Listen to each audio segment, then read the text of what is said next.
Today I will teach you exercise 5.5 and your chapter name is understanding elementary shapes. Now watch this video. We discuss what is perpendicular line. तो perpendicular line को हम जान लेते हैं सबसे पहले.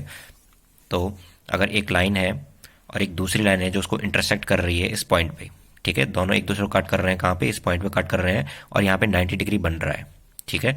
अगर यहाँ पे 90 डिग्री बन रहा है तो हम कहते हैं परपेंडिकुलर लाइन है. कैसे? ये लाइन के ऊपर ये दूसरी जो लाइन है परपेंडिकुलर है, तभी जाके इसको परपेंडिकुलर कहते हैं. ये इस शेप का भी हो सकता है. एक लाइन ये है और जो दूसरी लाइन इंटरसेक्ट कर रही है इस पॉइंट पे और यहाँ पे 90 डिग्री बन रहा है, तो हम कहेंगे कि इस लाइन के ऊपर ये दूसरी लाइन क्या है, परपेंडिकुलर है. इसका शेप इस टाइप का भी हो सकता है, टी टाइप का. तो यहाँ पे देख लीजिए, एक लाइन ये है, दूसरी लाइन इस पे सीधी खड़ी है यानी कि 90 डिग्री बना रही है, तो हम कहते हैं कि ये इस लाइन के ऊपर ये वाली लाइन क्या है, परपेंडिकुलर है. Okay students, I hope you understand this. और सपोज हम नेम दे देते हैं इसको, ए बी लाइन है और ये दूसरी जो लाइन है वो है सी डी लाइन, ठीक है. तो हम ये कहते हैं कि A B is perpendicular to C D, या हम इस तरीके से भी कह सकते हैं C D is perpendicular to A B, ठीक है. परपेंडिकुलर का मार्क है उल्टा टी, तो इसको क्या पढ़ते हैं, A B is perpendicular to C D. इसे क्या पढ़ेंगे, C D is perpendicular to A B. Okay students, यहाँ पर हम लिख लेंगे रीड एज. अब हम इसे कैसे पढ़ते हैं, हम पढ़ते हैं A B is perpendicular to C D. Okay, तो इसको समझ गए होंगे आप कि हम इसको कैसे पढ़ते हैं. इस तरीके से पढ़ते हैं. सपोज यहाँ पर हमने नेम दे दिया इसको ए बी, इसको नेम दे दिया हमने सी डी. तो यहाँ पर भी हम इसको यही कहेंगे कि A B is perpendicular to C D, और या तो हम कह सकते हैं C D is perpendicular to A B, क्योंकि यहाँ पे 90 डिग्री बन रहा है. जब एक दूसरे को इंटरसेक्ट कर रहे हैं जिस पॉइंट पे, वहाँ पे 90 डिग्री बन रहा है, इसलिए इसको परपेंडिकुलर लाइन कहते हैं. I hope you understand this. और सपोज इस टाइप का एक फिगर है, इसका नेम भी ए बी सी डी, आप अपने अकॉर्डिंग किसी कैसे भी नेम दे सकते हैं. अगर इस तरह का फिगर है तो इसे भी हम यही कहेंगे कि A B is perpendicular to C D, क्योंकि यहाँ पर भी क्या बन रहा है, 90.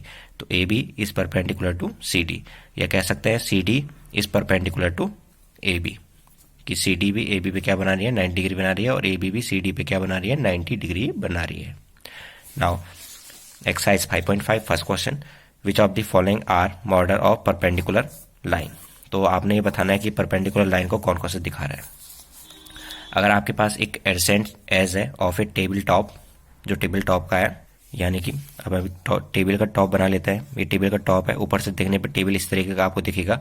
कहा है कि एडजेसेंट एज यानी कि कॉमन एज, तो इस साइड और इस साइड की कॉमन एज ही है, तो इसको एडजेसेंट एज कहते हैं, ठीक है. जिसमें दोनों साइडों का एक ही कॉमन क्या निकलता है, एजेस, ठीक है. तो ये वर्टेक्स है और ये आपके एजेस हो गए. तो इसमें लिखा हुआ है टेबल टॉप का ये जो हिस्सा होगा ये 90 डिग्री बना रहा होगा, क्योंकि आपने देखा होगा टेबल इस तरीके का ये होता है और कोनों पे वो एक दूसरे पे परपेंडिकुलर होता है, 90 डिग्री बनाता है, ठीक है. तो इससे टेबल आपने इस तरीके के तो देखे होंगे नहीं, ठीक है. टेबल होता तो इसी टाइप का होगा, या तो इस टाइप का होगा, तो कोनों पे वो 90 डिग्री बनाता है, यानी कि परपेंडिकुलर लाइन बनाता है. तो इसका आंसर होगा यस. क्योंकि क्वेश्चन क्या था कि बनाता है कि नहीं बनाता, तो ये बनाता है तो यस लिख दिया, नहीं बनाएगा तो नो लिखना है. A line of a railway track, एक लाइन है रेलवे ट्रैक की, क्या वो परपेंडिकुलर एक दूसरे पे. तो रेलवे ट्रैक बना के दिखाता हूँ आपको. ये आपकी रेलवे ट्रैक होती है, क्या ये इस पे परपेंडिकुलर है, बिल्कुल नहीं, ये तो पैरेलल है, ये तो पैरेलल लाइन है, परपेंडिकुलर तो है नहीं, तो इसका हो जाएगा नो. नाउ थर्ड है लेटर वी, जो वी लेटर है, ये वी क्या ये 90 डिग्री यहाँ पे 90 डिग्री बना रहा है, तो बिल्कुल नहीं बना रहा. 90 डिग्री बना था तो इस टाइप का हो जाता, ठीक है. तो ये 90 डिग्री बना नहीं रहा, तो इसका होगा no. Now next, let P Q be the perpendicular to the line segment X Y. कहा है कि पी क्यू परपेंडिकुलर है एक्स वाई पे, ठीक है. यानी कि पी क्यू जो लाइन है वो एक्स वाई पे 90 डिग्री बना रही होगी जहां पर वो इंटरसेक्ट कर रही है. तो आगे लिखा हुआ है let P Q and X Y intersect in the point A. A point को इंटरसेक्ट कर रही है, ये भी आपको गिवन है. What is the measure of P A Y. तो आपने पी ए वाई एंगल का डिग्री बतानी है कि कितने डिग्री का बन रहा है, 60 डिग्री बन रहा है, 70 बन रहा है, 90 बन रहा है, क्या बन रहा है. तो सबसे पहले जो क्वेश्चन है उसका हम फिगर बना लेते हैं यहाँ पे. तो यहाँ पे कहा गया था कि पी क्यू परपेंडिकुलर है किस पे, एक्स वाई पे. तो ये पी क्यू जो है वो परपेंडिकुलर है किस पे, एक्स वाई पे, ठीक है. और कहा कि जहाँ पे इंटरसेक्ट हो रहा है उस पॉइंट का नाम है ए. तो ये दोनों लाइन कहाँ पे इंटरसेक्ट हो रही है, यहाँ पे, तो इसका नेम हो गया ए, यहाँ पे इस पॉइंट का. तो यहाँ पे लिखा हुआ है, अब आपने बताना है पी ए वाई कितने डिग्री का है. पी ए वाई, ये कितने डिग्री का होगा। तो क्वेश्चन है, परपेंडिकुलर है ये और एक दूसरे परपेंडिकुलर है, ठीक है, यानी कि पी क्यू और एक्स वाई परपेंडिकुलर है, तो यहाँ पर 90 डिग्री ही बन रहा होगा। तो कहा था पी ए वाई यानी कि ये डिग्री कितने डिग्री की है, 90। तो हम लिख देंगे P Q is perpendicular to X Y, क्योंकि P Q X Y perpendicular था। This implies that angle P A Y कितने डिग्री का होगा, 90 डिग्री होगा, क्योंकि परपेंडिकुलर था एक दूसरे पे, तो यहाँ पर 90 डिग्री ही बन रहा होगा। 90 डिग्री का ये बॉक्स तरीके से हम दिखाते हैं। Okay students, now third question. Your third question is this, there are two set square in your box. Box में सेट स्क्वायर्स होते हैं, ये आपको पता ही है, ठीक है, 2 सेट स्क्वायर होते हैं। What are the measure of angle that are formed at their corner, do they have any angle measure that in common. तो आपको सबसे पहले देखना होगा कि आपके बॉक्स में सेट स्क्वायर है कि नहीं है। तो सेट स्क्वायर का जो शेप होता है वो इस शेप का होता है। आपने बॉक्स में आपने देखा होगा कि एक इस टाइप का एक ट्रायंगल होता है, एक इस टाइप का ट्रायंगल होता है आपके बॉक्स में। तो यहाँ पे मैं आपको उसके बारे में डिटेल में एक चीज़ बता देना चाहता हूँ कि यहाँ पे जो बनता है, जो इस तरीके का सेट स्क्वायर होता है, तो यहाँ पे बनाता है 30 डिग्री, 30, और यहाँ पे बनाता है वो 60 डिग्री, और यहाँ पे वो 90 डिग्री बनाता है, ठीक है। और जो दूसरा सेट स्क्वायर होता है वो यहाँ बनाता है 45 डिग्री, यहाँ पे बनाता है 45 डिग्री, और यहाँ पे बनाता है वो 90 डिग्री, ठीक है। तो ये आप समझ गए होंगे, 2 टाइप के सेट स्क्वायर होते हैं बॉक्स में, एक ये वाला सेट स्क्वायर होता है, एक ये वाला सेट स्क्वायर होता है। तो यहाँ पे वो 30, 60, 90 बनाता है, दूसरा बनाता है 90, 45, 45, ठीक है। तो what are the measure of the angle that are formed at their corner. तो ये क्वेश्चन था कि उनका मेजरमेंट क्या है। तो फर्स्ट का मेजरमेंट ये है, और सेकंड जो सेट स्क्वायर है उसका मेजरमेंट ये है। तो फर्स्ट का इतना आंसर हो जाएगा। लिखा हुआ है do they have any angle measure that is common, दोनों में कोई एंगल कॉमन है। तो देखिए आपका क्या कॉमन एंगल दिख रहा है, ये 30 यहाँ है पर यहाँ नहीं है, 60 यहाँ है पर यहाँ नहीं है, 90 यहाँ है, 90 यहाँ है। तो कॉमन क्या है इन दोनों में, इसमें और इसमें कॉमन क्या है, सिर्फ 90 डिग्री तो कॉमन है। तो उससे हम यहाँ पे लिख लेंगे। यहाँ पर हमने लिख लिया है इन वन, यानी कि इस वाले की बात कर रहे हैं हम, फर्स्ट वाले की बात कर रहे हैं, और ये सेकंड वाले की बात है यहाँ पे। In one the angle of 30, 60, 90। First वाले जो सेट स्क्वायर है उसमें 30, 60, 90 बनता है, और जो दूसरा जो ट्राइंगल है आपका सेट स्क्वायर है उसमें बनता है 45, 45, 90 डिग्री। क्वेश्चन लिखा था कि उन दोनों में कॉमन क्या है, तो उन दोनों में कॉमन एंगल क्या है, तो मैंने आपको बता लिया है, यहाँ 90 है, यहाँ भी 90 है, तो 90 डिग्री आपका कॉमन एंगल हो गया दोनों में।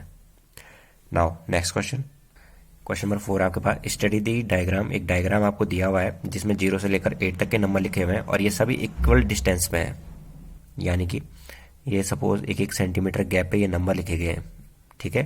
तो सबके बीच गैप इक्वल है और 8 तक के नंबर लिखे हुए हैं, और इस नंबर लाइन को आपने एल नाम से दिखा रखे हैं। ये जो लाइन है वो एल लाइन है, और एक आपका परपेंडिकुलर लाइन है, जैसे यहाँ पर कहा गया है कि the line L is perpendicular to line M, यानी कि एक दूसरे पे परपेंडिकुलर होगा, यानी कि यहाँ पे 90 डिग्री बन रहा होगा, क्योंकि जो एम लाइन है वो परपेंडिकुलर है किस पे, इस एल वाली लाइन पे, ठीक है, इसका नाम एल है। तो इतना आप क्लियर समझ गए। अब आपको क्वेश्चन का आंसर देना है। फर्स्ट क्वेश्चन जिसमें पूछा हुआ है, is C equal to E जी, क्या सी ई की वैल्यू ई जी की वैल्यू के बराबर है।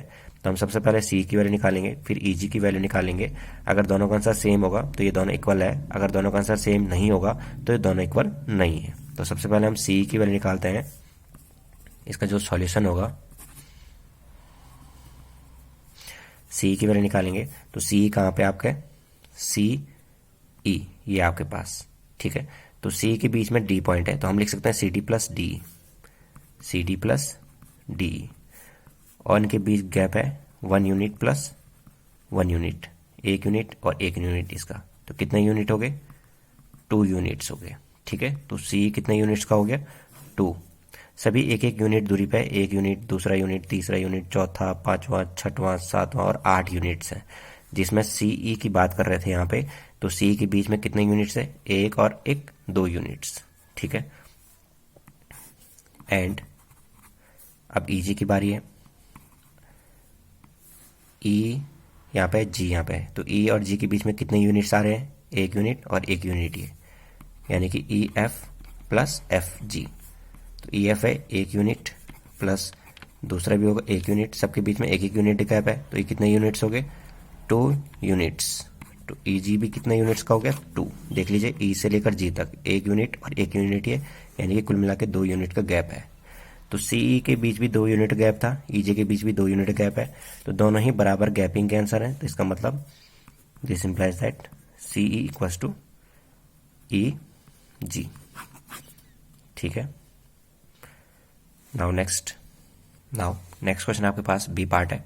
डस पीई बाइसेक्ट सी जी, क्या पीई सी जी को बाइसेक्ट कर रहा है? बाइसेक्ट मतलब दो इक्वल भागों में तोड़ रहा है या नहीं।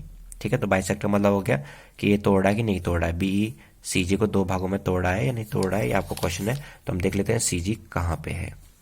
तो सी जी यहाँ पे है, यहाँ से लेकर यहाँ तक सी जी आपके पास बोला हुआ है। तो बोला हुआ है पीई उसको तोड़ा कि नहीं तोड़ा दो भागों में, तो ये पीई है, ई पी यानी कि पीई लाइन है। तो क्या ये दो भागों में तोड़ा या नहीं तोड़ा? तो देखिए एक भागे, क्या ये दोनों भागों के बीच गैप इक्वल है? बिल्कुल है। यहाँ से लेकर यहाँ तक 2 यूनिट है और यहाँ से यहाँ तक भी 2 यूनिट है। तो यानी कि यहाँ से यहाँ तक 2 यूनिट और यहाँ से यहाँ तक 2 यूनिट और ये बीच की लाइन है। तो इसका मतलब ये लाइन क्या कर रही है? इसको दो भागों में तोड़ रही है, 2 और 2। तो हम लिख देंगे कि Y C E equals to E G, E is mid point of C G के ठीक बीच में ई पॉइंट, सी जी के सी से लेकर जी के ठीक बीच में ई पॉइंट है। इसके वजह से हम ये कह सकते हैं जो ये पी लाइन है वैसे दो भागों में डिवाइड कर रही है, इक्वल भागों में bisect. This implies that P E bisect C G. Now C part आपके पास आइडेंटिफाई एनी 2 लाइन सेगमेंट। अब आपने 2 लाइन सेगमेंट ऐसे बताने हैं जो इस टाइप के हो, यानी कि P E is the perpendicular bisect, यानी कि पीई परपेंडिकुलर भी हो और बाइसेक्ट भी हो, बाइसेक्टर यानी कि दो इक्वल भागों में डिवाइड भी कर रहा हो लाइन को। ठीक है, तो 2 लाइन सेगमेंट आपने बताने हैं कि जिससे पीई परपेंडिकुलर भी और डिवाइड भी करे।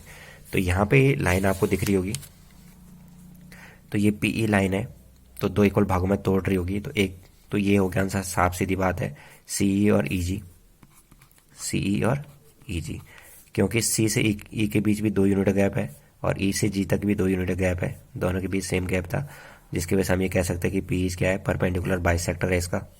ठीक है, क्योंकि दो इक्वल भागों में डिवाइड कर रहा है। दूसरा हो सकता है अगर हम यहाँ से लेकर यहाँ तक लें और यहाँ से लेकर यहाँ तक लें। देख लीजिए बी से लेकर ई तक 1 2 3 यूनिट गैप है और ई से लेकर एच तक देख लीजिए 1 2 3 यूनिट गैप है। तो बी ई और ई एच हम कह सकते हैं कि दो ये ऐसे हैं, एक ए और एक ए, जो क्या होता है इस लाइन से परपेंडिकुलर बाइसेक्टर है, क्योंकि परपेंडिकुलर भी है 90 डिग्री बना रहा है। ठीक है, अब बाइसेक्टर भी है, बाइसेक्टर में तो दो इक्वल भागों में डिवाइड भी कर रहा है। तो एक इसको कर रहा हो 2 इक्वल भागों में डिवाइड और एक इस वाले को कर रहा है 2 इक्वल भागों में डिवाइड। तो सिर्फ 2 ही बोले थे इसलिए हमने 2 ही लिखे। तो इन दोनों को हम यहाँ पे लिख देंगे सी ई जी, सी ई जी और यहाँ हो गया B E G E H. ठीक है, जो हमने अभी बताया, तो ये आपको लिख दिया होगा सी ई जी और बी ई एच। यहाँ पर हम लिख देंगे सीन्स में ईच क्या है, कितना गैप था सी और ई एच के बीच में? सी ई और ई जी के बीच में 2 यूनिट गैप है, 2 यूनिट्स। और इसमें क्या है, इसमें कितना यूनिट गैप था बी ई और ई एच में? तो बी ई 1 2 3 और 1 2 3 यूनिट गैप था बी और ई एच में, 3 यूनिट्स। तो यहाँ पर हम लिख देंगे they are 2 perpendicular bisector of P E. ये पीई के परपेंडिकुलर बाइसेक्टर हैं 2। ठीक है, 2 इक्वल भागों में डिवाइड किए थे, एक ये। I hope you understand this. Thank you for watching.